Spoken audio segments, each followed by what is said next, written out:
Techno Camon 30s mid budget সেগমেন্টে official ফোনগুলোর মধ্যে এই ফোনটা নিয়ে বর্তমান সময়ে অনেক বেশি হাইপ ক্রিয়েট হচ্ছে। এর 120 Hz রিফ্রেশের কার্ভ ডিসপ্লে, অস্থির লেভেলের ডিজাইন, নতুন একটা পাওয়ারফুল গেমিং চিপসেট। তবে ওভারঅল এই বাজেটে আসলেই এই ফোনটা কতটা ভালো, এইসব বিষয় নিয়ে আজকের ভিডিওতে বিস্তারিত জানাবো।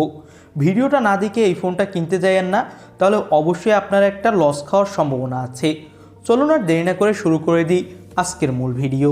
শুরুটা করব ফোনটার লুক এবং ডিজাইন দিয়ে। ফোনটার লেফট কর্নারে একটা সার্কেল ক্যামেরা বাম্প দেওয়া হয়েছে এবং এই ফোনটা কিন্তু টেকনো স্পার্ক 20 সিরিজের সাথে অনেকটা সিমিলার। তবে ফোনটা বেশ স্লিম এবং এর ওয়েটও অনেক কম। ব্যাক সাইডে জোস লেভেলের একটা টেক্সচার দেওয়া হয়েছে, যেটা আলো পড়লে দেখতে অনেক বেশি ভালো লাগছিল।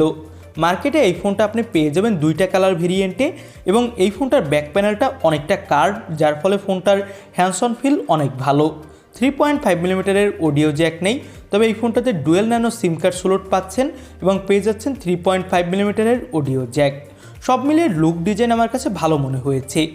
ডিসপ্লেটা হলো 6.78 ইঞ্চি মাপের, যেটা full HD plus AMOLED panel, আর রিফ্রেশ রেট দেওয়া হয়েছে 120 Hz। কার্ভ ডিসপ্লে হওয়ার ফলে ডিসপ্লের চিন বেজেলসও অনেক কম। Screen to body ratio 89.5%। ডিসপ্লেতে আপনি কর্নিং গরিলা গ্লাসের প্রোটেকশন পাচ্ছেন এবং ফোনটা IP3 সাপোর্টেড হওয়ার ফলে হালকা পাতলা পানির ছিটাতে কোনো ধরনের সমস্যায় আপনাকে পড়তে হবে না। তো ওভারঅল ফোনটার ডিসপ্লে কোয়ালিটি জোস এবং ফোনটাতে আপনি পেয়ে যাবেন ইন ডিসপ্লে ফিঙ্গারপ্রিন্ট সেন্সর, যেটা যথেষ্ট fast.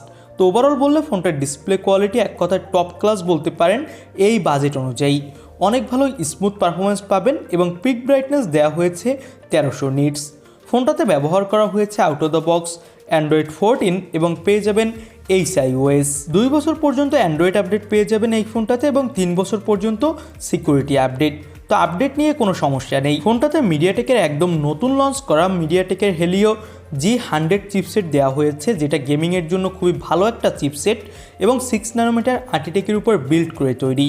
Up to clock speed 2.0 GHz এবং এখানে আপনি ভালোই গেম প্লে করতে পারবেন। তবে একটা বিষয় অবশ্যই মাথায় রাখতে হবে, 2024 ধরতে গেলে 2025 সালে এসে একটা 4G ফোন কিনা কতটা ঠিক হবে 30,000 টাকা বাজেটে, এইটুকু অবশ্যই আপনাদের কম্প্রোমাইজেশন করতে হবে এই ফোনটার ক্ষেত্রে। তবে আমার কাছে মনে হয় এখন একটা অফিসিয়ালভাবে 5G ফোনই আপনার নেওয়া উচিত, কারণ কয়েকদিনের মধ্যে দেশে সবখানেই 5G অ্যাভেলেবেল হয়ে যাবে। ব্যাক সাইডে 50 মেগাপিক্সেলের প্রাইমারি ক্যামেরা, 2 মেগাপিক্সেলের ডেপথ সেন্সর এবং পেয়ে যাবেন একটা অক্সিলারি লেন্স। ব্যাক সাইডের ক্যামেরা দিয়ে ভিডিও করার সুবিধা থাকছে এবং ফোনটা দিয়ে তোলা কিছু ছবি দেখতে পাচ্ছেন। আহামরি অনেক ভালো ডিটেলস এবং ব্রাইটনেস পাওয়া যাচ্ছিল না, ক্যামেরা কোয়ালিটি মোটামুটি মানের বলতে পারেন। 13 মেগাপিক্সেলের সেলফি ক্যামেরা থাকছে এই ফোনটাতে, যেটা দিয়েও ভিডিও করা যাবে। তো ওভারঅল এই ফোনটার ক্যামেরা সেগমেন্টটা বাদে আর সব দিকে আমার কাছে ভালোই মনে হয়েছে, কারণ ক্যামেরা সেগমেন্টে অনেক বেশি লো করা হয়েছে আমার কাছে মনে হয়েছে বাজেট অনুযায়ী।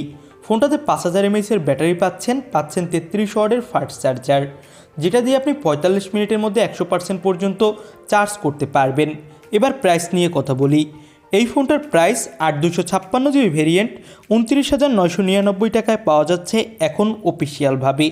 তো সব মিলিয়ে এই বাজেটে একটা 4G ফোন নেয়া এবং এই লেভেলের ক্যামেরা কোয়ালিটির ফোন নেয়া আমার কাছে তেমন একটা ভালো মনে হচ্ছে না, কারণ 30,000 টাকা বাজেটে বর্তমানে আপনি দেশের মার্কেটে রিয়েলমি, রেডমি এছাড়া স্যামসাংয়েরও অনেকগুলো অপশন পাচ্ছেন। ওই অপশনগুলো বাদ দিয়ে টেকনোর একটা 4G ফোন এবং ক্যামেরা কোয়ালিটি একদম লো কোয়ালিটির, সব মিলিয়ে আমার কাছে তেমন ভালো মনে হয়নি, এই জন্যই বললাম। আপনাদের কাছে এই ফোনটা কেমন কি লাগলো সেটা অবশ্যই আমাদের কমেন্ট বক্সে জানাতে ভুলবেন না, আর আপনি হলে এই ফোনটা কিনতেন কিনা সেটাও কমেন্ট বক্সে জানাবেন। নতুন কোনো ভিডিওতে আপনাদের সাথে কথা হবে। আজকের মতো ভিডিও এখানে শেষ করছি। আল্লাহ হাফেজ।